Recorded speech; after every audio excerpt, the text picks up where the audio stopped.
What's up guys, it's me Jeremy. So welcome back to what is probably my favorite series and really something that I honestly just love making because it's not only is it one of the more fun series to actually make on my channel, but it's probably one of the more unique and personally I believe interesting as well. So here we go, we're taking a look at another compilation of some of just the coolest and craziest abilities that didn't make it into League of Legends. So I think I'm probably going to try and make maybe one or two of these per month now.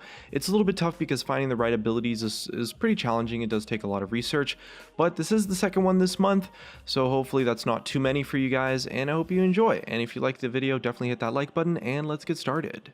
So first up, we're showing off an ability that was once tested out for Ao Shin and of course Aurelion Sol later on, which was permanent flight. So in his development, the idea was that it would either be maybe like a passive ability or like a toggle effect that would let him just glide around and essentially just ignore terrain completely at will. The problem was that going over walls is an incredibly powerful mechanic, and it was already so strong, and so having a character that can both ignore walls and also just see over them all the time is something that Riot described would be worth around 80% of the character's power budget. And if you don't know, the way they design champions is like, champions are only allowed to be so powerful, and as a result, certain amounts of power are placed in certain amounts of abilities, and as a result, he would have to fit the remaining 20% of his power budget in the rest of his abilities, which would have just been horrible, to be honest. We kind of got a lightweight version of this ability in Aurelion Sol's current E, but it takes a lot of preparation. It can only be used in one direction at a time. You can't go over the same wall over and over and over again, and it's heavily balanced around that. So Riot Rabid Llama actually said that some kind of pure support champion might actually be able to pull off this ability in a fair way. Maybe someone who's like a spotter champion who flies around the map to call things out for their team or something like that. That character would end up being even more niche than Bard though, and probably wouldn't be able to help out their team that much with their other abilities in order to balance out that permanent flight effect, so it's probably not that likely to be created in the future.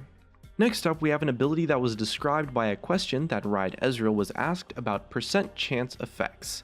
The idea was an ability that when you did a certain thing, you'd have a percent chance of triggering an ability. So for example, it was compared to something like Spirit Breaker's Bash in Dota. So Ezreal was actually the designer for Caitlyn, and he said that Caitlyn was originally planned to have a percent chance effect.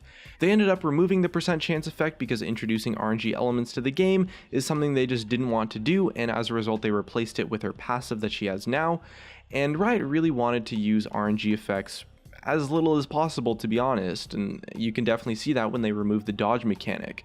And they've also been systematically removing or really changing abilities that have a lot of RNG involved with them, so it's pretty unlikely that we'll see any ability like this again. I mean, the game already still has Critical Strike, which is a pretty significant part of the AD carry role in League, and really just a bunch of other champions as well, but Critical Strikes are designed a little bit differently, and have much different design tropes in general, and overall they're not nearly as bad as some of the other RNG elements that previously existed.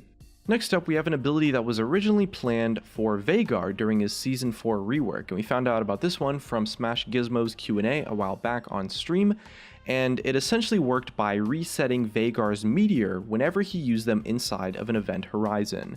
So it kind of turned Event Horizon into like this super telegraph minigame where you had maybe a limited amount of space and his W cooldown was just super short, and if you were stuck inside of it, you had to just dodge everything like crazy. And this was back when the Event Horizon was being changed to have like a really long delay on the actual activation.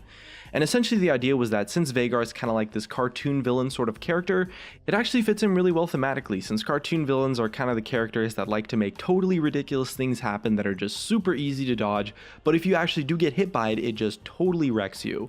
Unfortunately though, because of the nature of the tight space and the delay on the Meteor, it just meant that it was good for only two things really: clearing minion waves where you just can't miss, and killing tanks as well, since the Meteors did tons of damage, and tanks have bigger hitboxes, so they're a lot easier to hit. But we all know how much Riot loves their minigames, but this one wasn't going to be viable to balance, so it ended up getting scrapped. Next up, we have an ability from Riot Ezreal that was considered on a character that never actually made it into League of Legends, but we found out about it when he was asked about Udyr, and why his Tiger Stance didn't proc on hit effects on every hit, and Ezreal replied saying that proccing multiple on-hit effects on one attack was really overpowered, and Udyr also had 2 attack speed steroids in his kit, and as a result, he just couldn't proc on hit effects. But they also tested a character that would proc on hit effects twice at the same time, pretty consistently, kind of like the old Devourer effect, but on an ability really. And it turned out that if they did, well, they definitely wouldn't be able to give an attack speed buff alongside it, and regardless, it was just super overpowered to have an ability that could proc multiple on hit effects at the same time, or to proc on hit effects twice at once. And essentially that character that had that ability actually ended up getting scrapped. I'm not entirely sure which character it was, but I'm pretty confident that they didn't make it into the game, probably because of their balance issues.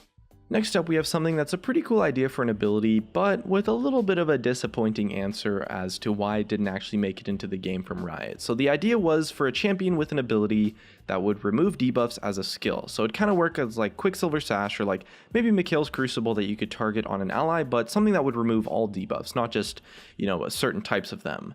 And as an ability, it would pretty much only be used to counter other abilities, so it could be really valuable on a support champion actually, that you could use as like a counter pick or something like that, but would also be really niche and only useful as a counter effect, so it could actually be pretty balanced overall. And Riot said that they had tested and considered a similar type of ability in the past, but they decided that essentially it would just be too much work to go through all the abilities in the game to make sure that they just wouldn't screw up when using it with the new spell. Unfortunately, that's kind of a bummer. It means that the ability just didn't make it into the game because of technical reasons. I mean, I guess technical reasons like that do have to be considered, but if the game wasn't made from fresh Italian spaghetti, then spells probably would be categorized in a way that wouldn't be that big of a deal. This one's a little unfortunate as to why it didn't make it in, but still pretty cool to see for sure. Another ability that we're maybe a little bit bummed out, or perhaps glad to see wasn't put in the game though, was a version of Orianna's ultimate during her development, where she would actually cause her ball to latch on to an enemy instead of an ally. The rest of Orianna's kit would work pretty much the same way, so you'd be able to cast the rest of your kit and just wreck the enemy team without them being able to do too much about it. And the only thing stopping this ability being stupidly broken is that it was on her ultimate, to be fair. Maybe it honestly wasn't even that good actually, because she wouldn't be able to attach her ball to an enemy and then shockwave the enemy team, because shockwave wouldn't exist on her kit. She had actually the exact same Q, W, and E, just without shockwave. So maybe this version of her ultimate wasn't actually that powerful at all. But if attaching her ball to an enemy was an option on her E though, oh man, that would be super busted. So the next ability that we're taking a look at comes from an idea on the Riot forums asking if Riot would ever consider a sleep mechanic on a champion as like a new form of crowd control, with the idea that it would maybe be like a long duration crowd control effect, but like it gets interrupted if the target that's asleep takes any damage. And Riot Ezreal responded to this, and he exclaimed that they actually had considered and tested a sleep version of an ability before, but they ended up deciding not to add it into the game because it actually kind of causes a lot of frustration in teams. For example, if you manage to sleep someone who's a really powerful carry on the enemy team, and then someone on your team accidentally wakes them up. That creates a pretty annoying and really counterintuitive, and to be honest, toxic sort of gameplay situation. Maybe it could work in some redesigned version though. I mean, Overwatch has recently introduced a sleep mechanic on one of their newer heroes, Ana, and overall it's working out quite well in that game. Maybe there's a new way to design it, but Riot Ezreal, as well as the rest of the Riot team, decided that the sleep mechanic, or at least that version of a sleep mechanic, is something that probably shouldn't make it into the game. Our next scrapped ability for today that didn't actually make it into League of Legends was an ability that was given out as an example during one of Riot's presentations, titled Designers Are Human, in the Too Awesome to Cut section. So it's kind of like a slideshow presentation where they explained a lot of the characteristics of designers and essentially what makes a good champion designer at Riot. It was sort of like a presentation that they gave to interns actually. And it turns out that Riot spent a month, maybe more, tweaking an ultimate ability that would have given Shaco permanent stealth. Kind of like a Kali smoke bomb sort of is what they described it as, but forever. It was permanent. Permanent stealth is a mechanic that would have potentially been kind of cool, and gating it behind level 6 might have worked if they had like the worst early game imaginable, or if it was like super telegraphed and not really all that stealthy. But in reality, it was just impossible to balance, which it seems that Riot eventually found out after that 1 month or more period went by, and as a result the ability got scrapped. And that just about wraps up our compilation for some of the coolest, or what I thought were the coolest, abilities that didn't make it into League of Legends. It's always a ton of fun to make these, and maybe see some suggestions or just responses, reactions to some of the abilities that could have made it into League. So definitely leave us some comments below on what you thought about the abilities, and looks like that's gonna be it for me. If you guys enjoyed the video, drop a like, subscribe if you want. Thanks for watching, and I'll see you guys next time.